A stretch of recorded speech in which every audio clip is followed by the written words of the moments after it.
Dr. Jaishankar, breaking with tradition. Maybe I can this time start with you. Mm-hmm. And since last year, since one year ago when we met here, we have seen that the wars have continued unabated. We have seen climate shocks and natural disasters occur frequently. Great power rivalries with new dimensions exist.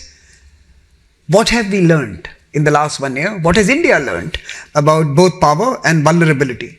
And how is it shaping Indian foreign policy today? I think a year ago, certainly a few months ago, it was very clear that the world was moving towards much greater unpredictability, volatility, uncertainty. Use whichever word you prefer. And here's the problem. When you predict something like that, people say, okay, so you predict what that means. Now, by very definition of unpredictability, you don't know what you're heading towards. Mm-hmm. It's not an extrapolation of what has been there in the past. I mean, clearly it's disruptive. But again, the human mind, like, for example, people felt in unpredictability that it'll be a variant, for example, of somebody's first term would be different, first term, and then what happens. But what we are seeing is terms are different, times are different, a few months make a difference, a few weeks make a difference, a few tweets make a difference. So actually, it's really quite a, I would say, an experience for the world to go through this level of policy changes, of practical impact of that. And also the fact that so much of it is done so publicly, that it's played out in the full glare of the spotlight. So that's one part of it. The other part of it is, if you look, I'm talking the last 3-4 years, we began out by worrying about our supply chains mm-hmm. and our sources of production, and said, okay, when we said, let's de-risk the world, let us hedge against uncertainty, that meant having more production centers, having more supply chains, more resilient, more redundant supply chains. But now we also have to protect ourselves against the uncertainty of market access. Mm-hmm. So, you worry about over-dependence on markets just as you worried on over-dependence on suppliers or over-dependence on connectivity. So you could say, in a sense, almost the entire economic chain has become far more riskier or far more difficult really to assume in many ways. So I would say today the central proposition probably in diplomacy, in international relations is how do you de-risk, how do you hedge, how do you become more resilient, how do you safeguard yourself against unforeseen contingencies, which again I emphasize by definition are unforeseen, and really sort of build policy and build in a sense plans around that, and that's a very big challenge for the entire world. And since and I'm going to turn to the secretary from Mexico, but before just as a lead-in question to the question to you, I saw on Twitter that you had met a group of global South countries recently, yesterday in fact, and today. And you've been discussing, of course, the imperatives and collaborative methods on the days ahead. We talk about the South-South agenda, India, Mexico, Brazil, and other large economies in the global South. They talk about working together, partnering together, finding solutions together. Can you scale up to substitute for the missing North in many of these projects? I'm not sure, Samir, that I would accept that binary. By the way, among the people I met were all my European counterparts as well. So I think it's too simplistic to put it put North in a basket and South in a basket. And there are some countries which fit neither. So it's a much more complicated, much more nuanced world. I think many of the concerns, for example, which I articulated are also concerns which are shared in Europe. I mean, I certainly heard that from my European colleagues. So what is happening, that's why I would, in a way, say the model, we've had an accelerated move into a multipolar world. Okay, a multipolar world where actually the most important poles of the world are today driving multipolarity, not diluting it. So many of these concerns, the search for new partners, more partners, bigger partners, more business, more options, it's not something which is a global South concern alone or an Indian concern alone. I think different parts of the world share it. I certainly heard it in Europe. Their interest today in moving forward with India was very palpable, and by the way is very reciprocated by us. But it also applies, as you say, to the global South. I think a large part of our discussions are that there are many things we can do between ourselves. Maybe we have not explored that as seriously and efficiently as we should. And we could be looking at it. In fact, this is exactly what the minister and I were discussing before this panel started, between India and Mexico. So I can imagine, look, globalization won't stop. Doing business with each other won't stop. It's just different lines of different intensity and different values will now get re-engineered because of these changes. And it's that re-engineering process that we are actually going to see over a period of time. Secretary, brings me very nicely to you. Mexico, in some sense, part of the global South at one dimension, but also has a very privileged space with the North in terms of your trading relationships. How do you think that your unique position actually might really be part of the solution of what unfolds, and how can Mexico contribute to solving this puzzle? Well, yes. First of all, let me say that I fully agree with what Minister Jaishankar has just said. You cannot put the North in one basket and the South in the other. We've been in the middle since I can remember. So that actually has never really existed. And these days, I think it's even more clear because of what you were saying. No? And yes, Mexico is in a unique geopolitical situation because we are very much integrated to the North American market, which we believe, by the way, that the free trade between the three countries of North America has been a fantastic idea since it was first launched as the first free trade agreement almost 30 years now. And because it's proven that within the region, we are actually one of the most dynamic and powerful markets in the world. So it has had tremendous benefits for the three countries. So we're very much in favor of continuing that. But on the other hand, yes, we're also part of the global South, and we've always been there, and we want to be much more active now, because what has changed really imposes the necessity to rethink many of the things we were doing in the past. They will not longer work as they were working. We've seen that now. Now the challenge is, how can then we have the global South, first of all, to become more interactive within our own dynamics, but at the same time become much more interactive with the North. And I think the game is going to go much more by regions than by countries. And I think this is a new dimension. And again, there we have the experience of the North American region. And finally, I would say that the other area where I think we need new creativity is on international development cooperation.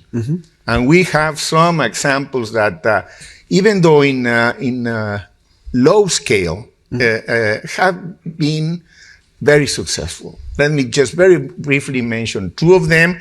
One has been named Seeding Lives with Sembrando Vida, which is a program that was launched, not this government, but the previous government of Mexico. And the idea was boosting productivity and diversifying crops and strengthening economic independence and fostering community cohesion in poor communities. And we launched this program with, at the beginning with El Salvador and Honduras, and then we included Cuba and Belize in our region. And again, it has been already evaluated by some international independent agencies, and it's working. It's relatively simple, and the idea is to really give these communities an opportunity to work in a more cooperative way than they had been doing in the past. And the other program has been focused and dedicated to youth, and it's called Building Futures for the Youth, Jóvenes Construyendo el Futuro. And again, even though the scale is low, it's being within our neighborhood, in the southern neighborhood. It's a good example of south-to-south cooperation with a different perspective of having a regional approach, very much focused on specific goals, working with the same methodology, and trying to get some funding to make them advance. So I think basically what we need is really, and I was very interested, by the way, by listening to the Minister of Information Technology, because I think we're going to need artificial intelligence in this new creativity to help us sort out some of the questions we haven't been able to solve at this point. But there is going to be a huge new interaction between trade, aid, and new technologies. No question about it. It's very timely, this intervention as well. Let me turn to Mr. Sulayem. You heard a little bit about connectivity and the new routes and new pipelines being engineered both in the soft sense and the hard sense. There is a assumption that because trade is more politicized today, the world is more polarized today, there is less trade today. Numbers actually demonstrate that that's not necessarily true. So how do you, at the helm of one of the largest connectivity companies in the world, see this moment unfold? And how are you assessing the future? The trade is very resilient. The only problem we have is with the supply chain, which is always affected, like what happened in the Red Sea and other areas. So definitely new routes are very important. So for example, the IMEC is very important concept of India, Middle East, and Europe. Today, we take cargo, for example, from India to Warsaw within 10 days through Iran by road. So it is sea, and then the port, and then the rail, all the way to there. So the south-south and the north-south is very effective. To take something to the Black Sea, for example, it will take a long time through the Red Sea. So these corridors are very important for us. And this is the advantage we see where we can manage. We never thought that we can take by road, but today we can go even from Afghanistan, China, Afghanistan, all the way to Europe, because China doesn't want to go through a sanctioned country. So they go through that route. And I feel the worry is more in the media. They are very excited about these things. But when it comes to us, look, the numbers tell us different. In our business, we saw growth in the first 6 months by 15%.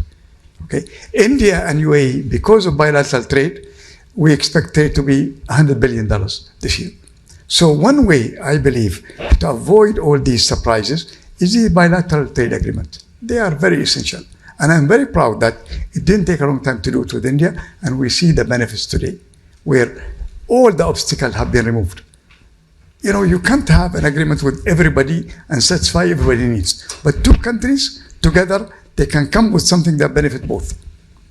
So I think that's an important point, that we are actually now promoting bilateral trade arrangements rather than a more global architecture. And I'll come back to both the ministers to respond to that point. But I have one more question for you. Yes. You mentioned South-South. Yes. South-South is underserved. If South-South is going to account for 60% of the growth today and maybe 80% in the coming decade of all growth, global growth, how are investments going to flow to these regions, which are the dynamos of economic activity now? And who is going to fund it and finance it?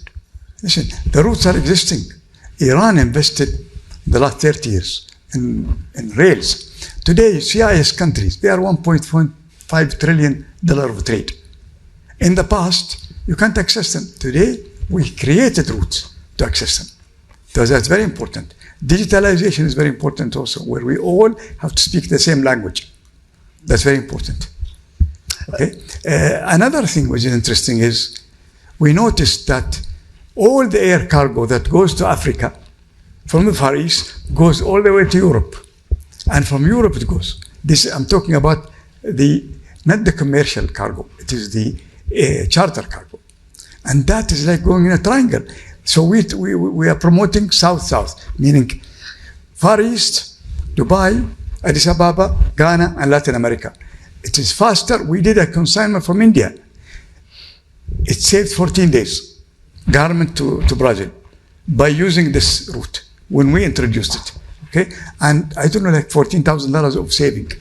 So we have to come up with the new ways. We cannot just rely on the old ways. This is what everybody is doing. And with AI today, you can predict faster, you can add value, and you can save, both in cost and in time. And today, I tell you, for many of the exporters, it's not a matter of how much it costs. It's a matter of whether it arrives or not. I mean, we are faced today in a situation when you go to buy a car, we used to go and buy a car and drive it out. Today, you have to order a car. Even from China, it takes 6 months to order. So people are more worried about how fast you can deliver. And that's why we established many logistic parks around the world. In CIS country, in Uzbekistan, we're building a big one. In Kazakhstan, we have one. We have a big logistic park in Hong Kong. We have in China. We have in Japan. These are that allow us to really overcome these surprises. Because today, even the Far East, something interesting is that, look at Singapore, Indonesia and all these countries. They cannot produce enough for their own consumption. The market is big. Indonesia is like 300 million. Okay, so more production facility had to be in India, where we are developing now. And India today is close to Africa, very close. You know, nothing can come from Far East faster than from India. So I am really very passionate about how much we can do. We're developing industrial parks today in Gujarat, in Kandla, where we will, once the port ready, we're going to have production facilities so that we can supply huge markets in Africa. Leslie, let me turn to you. Look, there was a Western consensus that being a development partner to the countries that were emerging and developing was strategically good for them. It was not just altruism, but it was also strategically important to be a partner to countries as they were emerging in their development journeys. Do you believe that the developed world has now changed its mind, and it no longer needs to be or wants to be a partner to many of the countries that are seeking and aspiring for better lives? And are they really of the view that this now can be delegated to other countries, for example, Beijing, to do? It's a big question. So first of all, I have to say I went from being puzzled and then depressed as we began with Dr. S. Jaishankar, who I have tremendous respect for, all the way to yourself, where I felt a bit of optimism. But I guess to answer your question directly, I think it's not a monolith, the developed world, in the same way that the so-called global South is not a monolith, nor is the developed world. It's not only not a monolith between European countries and Japan, Korea, name your countries in the United States. It's not a monolith within the United States. And let me start by saying that I just asked one of my colleagues, I'm now in Chicago at the Chicago Council for Global Affairs, and I asked one of my colleagues, where is the data on American public opinion towards foreign assistance? And 2/3 of Americans are not happy with cuts to foreign aid. And that includes around half of Republicans, which is higher than you would imagine if you were listening to the media or some of the headlines.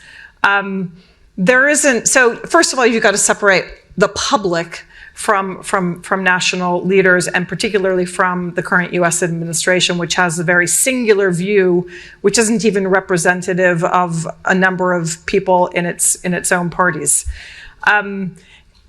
Secondly, I would say some of the reasons that are, driving the cuts that we've seen are a legitimate reaction. I don't think the cuts are the right way to go, but it's a reaction to a legitimate set of grievances that we know exist because there are profound distributional problems within the developed countries, and most especially the United States, that are nothing to do with the global South, primarily the fault of policies that were taken by those countries' own leaders, certainly in the aftermath of the 2008 financial crisis. And we all in this room know the story, how that has unfolded. And the current policies, tax cuts, deregulation, attacking some benefits that are critical to low-income Americans, don't help resolve that problem. And so what we're seeing now is a sort of grabbing for where can we get revenue, tariffs as revenue, foreign aid cuts as revenue, you name it, revenue that needs to be generated because the governments aren't pursuing policies that are productive for the people that they claim to represent, which are many working class and low income Americans. So there's legitimate grievance. It has not translated into certainly Americans not wanting to be involved in the development challenges and solving them in a productive way.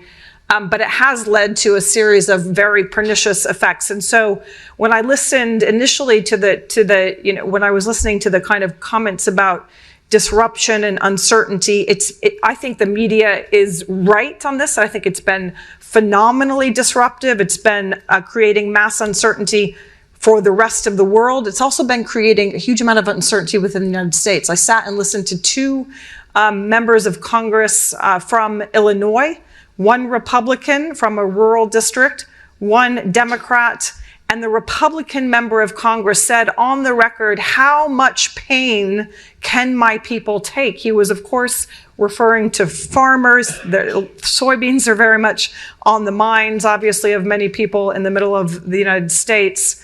And he gave a nod to, okay, yes, there are bilateral trade deficits, et cetera, but this needs to be resolved quickly. So the pain is being felt across the developing world. It's being felt within significant parts of the United States. So I guess bottom line is, I think a lot of Americans would like to be a solution, a productive solution to the problem of development. There isn't a highly concentrated, well-mobilized constituency for that. There's a lot of diffuse American interests in development, and they also don't know what the basic facts are. So let me ask you the next question. The US is going to be the house to the next year of G20, right? And you've been part of the Indian G20 story. You've attended a few in other parts of the world as well. We had 3 or 4 developing countries house the G20. Is G20 going to be dramatically different next year? Does the story get a new twist when it reaches? I mean, I don't think we know the answer to that question. Obviously, the Biden administration pushed very, very hard to get the G20 leadership against the interests or will of China, as I understand it. The Trump administration, as we know, has not been a big fan of the G20, certainly not in the current round for the reasons that everyone in this room knows well.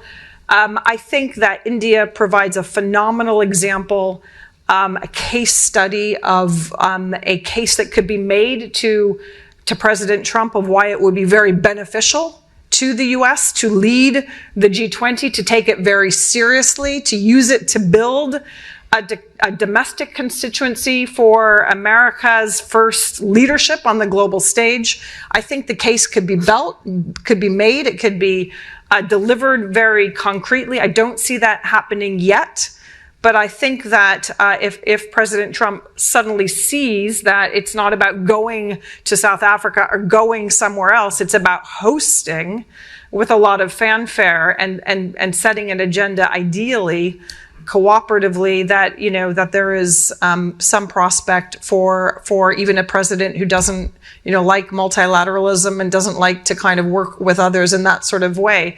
I think that one could make the case. I'd certainly like to be part of the effort to make the case. I think it would be tragic loss to lose the momentum of the last 4 years. And let's be realistic. The last 4 years have been very difficult because, the elephant in the room of geopolitics in the Middle East, between Russia and Ukraine, the global impacts of all of that have clearly gotten in the way of the G20 being, meeting the ambitions of what people have wished it to be. Still, there has been tremendous momentum, and it's come out of the developing world. Look, if you were to talk to some of your partners at the G20, I'm just giving an advice. Maybe we could get the White House ballroom ready in time for the G20 summit. But that's just an aside. Now, let me just, we are really running out of time. I'm going to ask you just one question each, last round. And it's, it's not my fault. It's New York traffic that we all started late. But look, only one question each. And I want to focus on technology because that's something that we are really focusing on. Mexico has a unique challenge, opportunity, as well as a policy proposition where it needs to now marry the age of AI to its manufacturing prowess, create a value chain in this digital age, which continues to have Mexico at its core center and an important part. India, of course, has to continue its journey of lifting billions and millions, and a report suggests that 80% of all AI gains will go to the OECD countries and China, and literally everyone else will be sharing the rest of the divides if we don't take bold actions now. So there's a technology opportunity, but there is also clearly a leadership question here on how can we create a DPI equivalent of the AI world. Leslie, I'm going to turn to you finally on how do American big tech companies see the global south, or are they happy with the American market? I think Secretary Krishnan said this morning that India could easily become the world's largest use case of AI. So while you could have the development of AI in different parts of the world, we could be the largest consumers of AI, and we could actually use it for different sectors. And of course, Mr. Suleiman, I'm going to ask you, connectivity, trade, logistics, and connecting the world in the age of AI. How do we see this? This is one last question to all of you, a technology perspective, but please take this opportunity also to respond to anything else you've heard on the panel. I saw you noting down a few points there, so please do come to that. But let me start with you, sir. Well, first of all, let me tell you that I think Mexico is a very lucky country these days, because, but I want to tell you why. Because we have a fantastic woman scientist leading our country. And to be a woman and to be a scientist is made a big difference. So I want to share a little bit of, because it leads me to technology. Of course, immediately some of the priorities were very much technologically oriented by a scientist leading the country.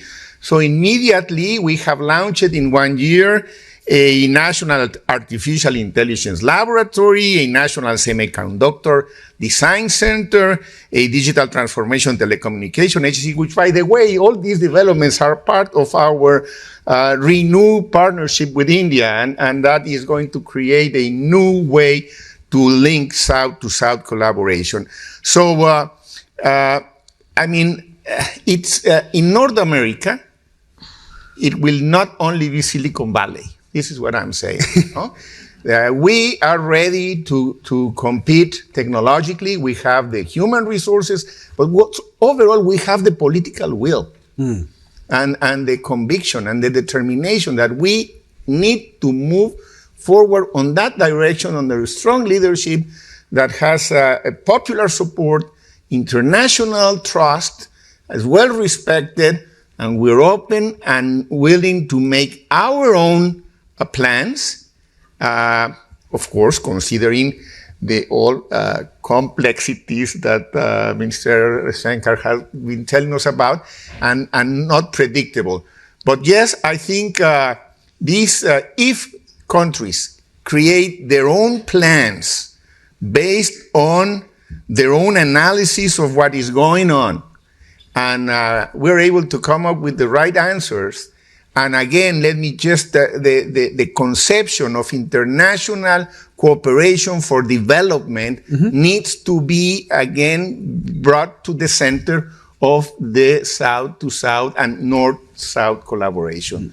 So I think we're ready to meet the challenges, and hopefully we'll partner with all of you. Minister, but I can confirm to you, Mexico is not a low-key country. Dr. Jaishankar. Samir, I would say, let me pick up. What do you do in this very turbulent atmosphere? I think particularly for large countries, it is important to build capacities, to be more self-reliant. That is very much the focus today in India. And because you said, you look at it from a perspective of technology, I think in many ways, Mr. Krishnan speaking before us gave some of the answers. And we speak of multipolarity as though it's something that will happen. You have to build multipolarity. And you build multipolarity by building national capacities. And when you build national capacities and have national experiences, some of it is transposable to other people who may relate to it. So, for example, if you take DPI, digital public infrastructure, there are many other societies who find the Indian model of DPI, frankly, far more absorbable and relevant and transposable than a European model or a American model of how to run a more digital life. Now, it can be big things, it can be little things. What we have seen, because you spoke again earlier about South-South cooperation, many things we've done in India. If you have something like a drinking water mission, or you have taking electricity to every home, each one of these efforts actually has scaled up capacities in India, has created businesses and companies and people in India who can take those capabilities abroad and today actually drive South-South cooperation. So you have a country like India still at $3,000 per capita income, which actually has assistance programs in almost 80 countries in the world.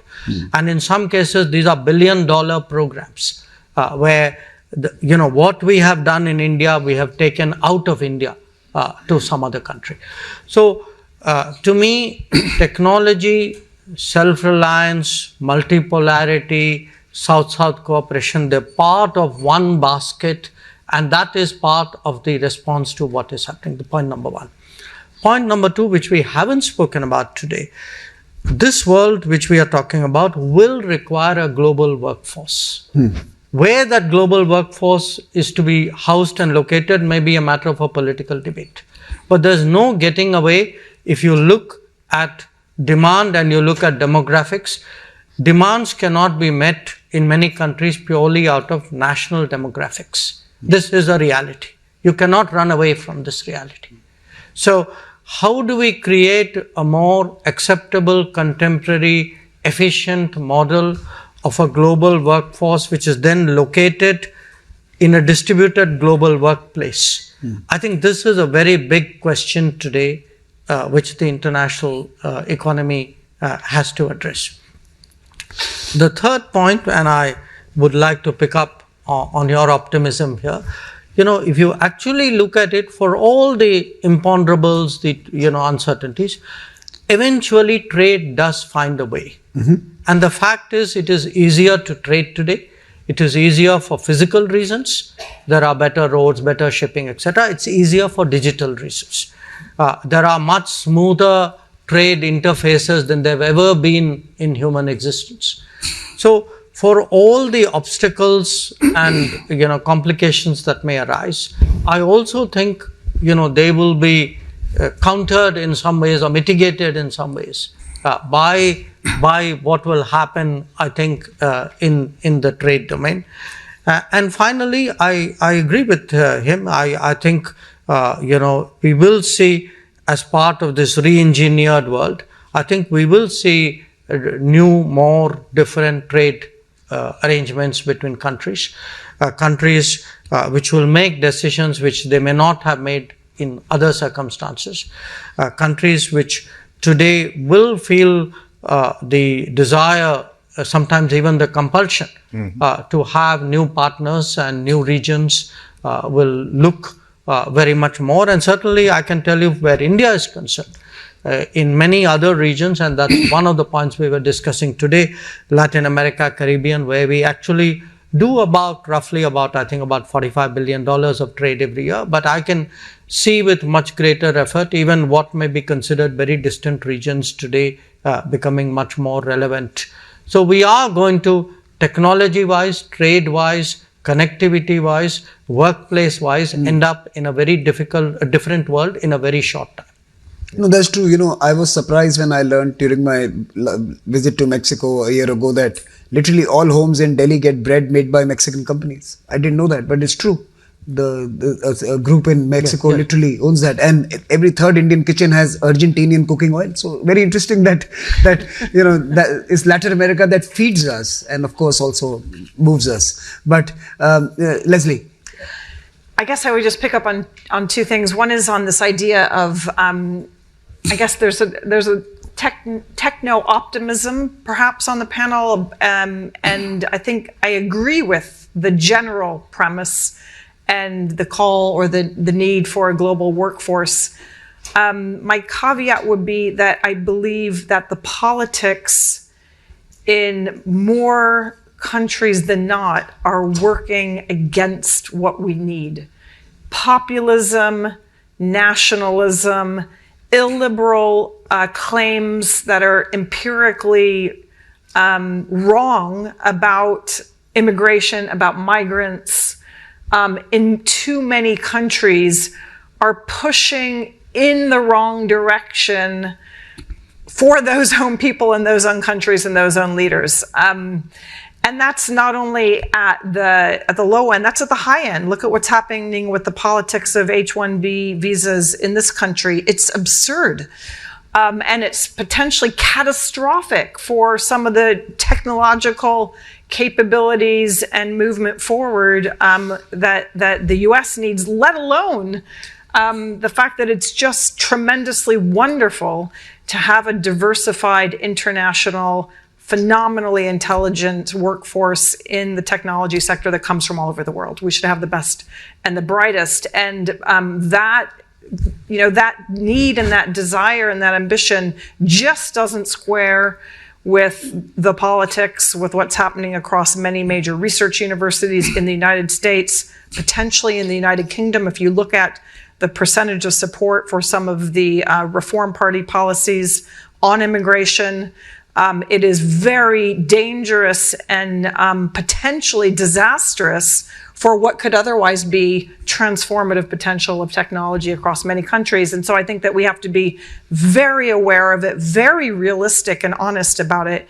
and work to change the narrative, to change the storyline, but also to produce policies that take the distributional consequences, which are very uneven, and address them and make sure that the benefits are delivered more equally. If we don't learn that lesson, we're not going to make the kind of progress that we absolutely need to make in the next few decades. Look, I am going to end this panel on an optimistic note. I'm going to turn to Mr. Soleim.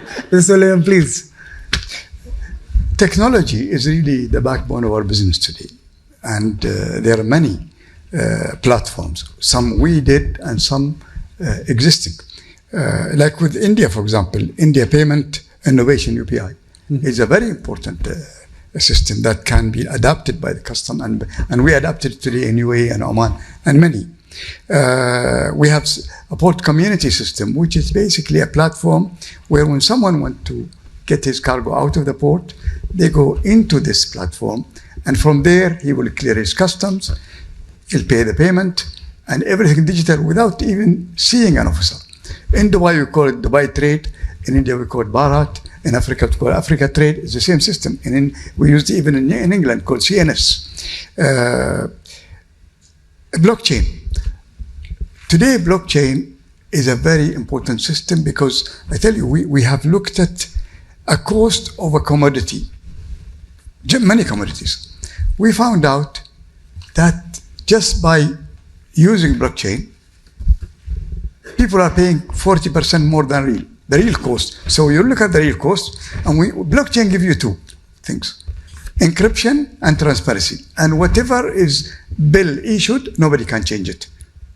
The supply chain is inefficient, and nobody wants to disrupt it, and we are trying to disrupt it now. And when we go to the trader and show them, they can't believe it. Another one is trace and track platform. We have our own, where it gives us an opportunity to actually get the customer ready to deal with it. Another one is called, is from the World Customer Organization. It's called Authorized Economic Operator. And this is very interesting, where basically even if a country doesn't have a bilateral trade, it is an agreement between two customs authorities. We did one with Korea, we're doing one with India now. So with Korea, for example, we suggest the top companies who are well respected, never evading customs, and have good financial backing. And the Korean will give the same. And we will nominate them, and they will get a fast track deal instead of everybody else. And that's already existing. This is existing between America and Canada, and we're doing it now. We're going to do it with India, we're doing it with Korea. So these platforms will help to avoid surprises and delays. No, I think so. I think that's a wonderful note to close this conversation. That technology is a opportunity, can also be a savior, and can certainly help all of us in building a new framework for the future, which is centered around humans. Like I said, it's a people-first world eventually, because politics also is on the streets today, and people of the streets want answers and responses to their requirements. Certainly, I think there is enough to take back, that there is lots of conversations happening besides what you read in newspapers. So my takeaway is that while all of us are focused on the headlines, there are real conversations happening amongst 193 other countries to build something that is going to respond to the unpredictability that we all live in. So please join me in applauding this wonderful panel for their intervention.